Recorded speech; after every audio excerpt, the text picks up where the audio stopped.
एक छोटा-सा जो उदाहरण है मैं आपको बताती हूँ। मिडिल क्लास से रिलेटेड अपने हरियाणा में ही परवीन मित्तल के 7 सदस्यों ने एक साथ सुसाइड कर लिया और उनका सुसाइड करने का रीज़न क्या बताया, उनके ऊपर बढ़ता हुआ कर्ज और बिज़नेस में बहुत बड़ा घाटा हो जाना। हमारी सबसे बड़ी प्रॉब्लम क्या है कि जितना हमारी इनकम है उससे ज़्यादा हम खर्च करते हैं। ये सिर्फ मैं सभी के लिए नहीं बोल रही हूँ, उनके लिए जो किन चीज़ों का ध्यान नहीं रखते हैं।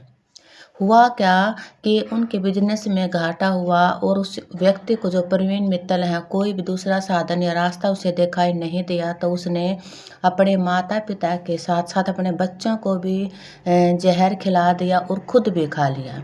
जब उससे पूछा गया तो उसने यही बताया कि मेरे पास दूसरा कोई ऑप्शन नहीं था।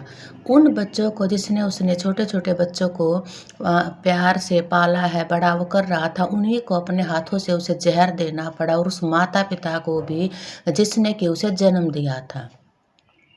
इसलिए हमें कभी भी किसी की ना तो कभी कहते हैं कि होड़ लेके चलनी चाहिए और ना ही वो कहते हैं ना कि जितनी चादर हो अपने उतने ही पैर पसारने चाहिए।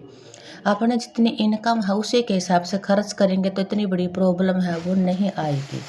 होता क्या है कि हमारी गाड़ी भी लोन पे, हमारा घर भी लोन पे, बच्चों की पढ़ाई का जो खर्च है वो भी लोन पे। तो धीरे धीरे करके ये लोन एक दिन इतना बड़ा हो जाता है जितना कि मकड़ी का बड़ा जाड़ा।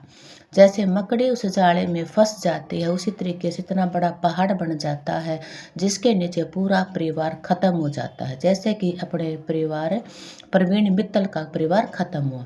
इसलिए इस चीज़ का हमेशा ध्यान रखें कि जितनी अपनी इनकम है उसी के हिसाब से हम अपना खर्च करें। Thank you, have a nice day.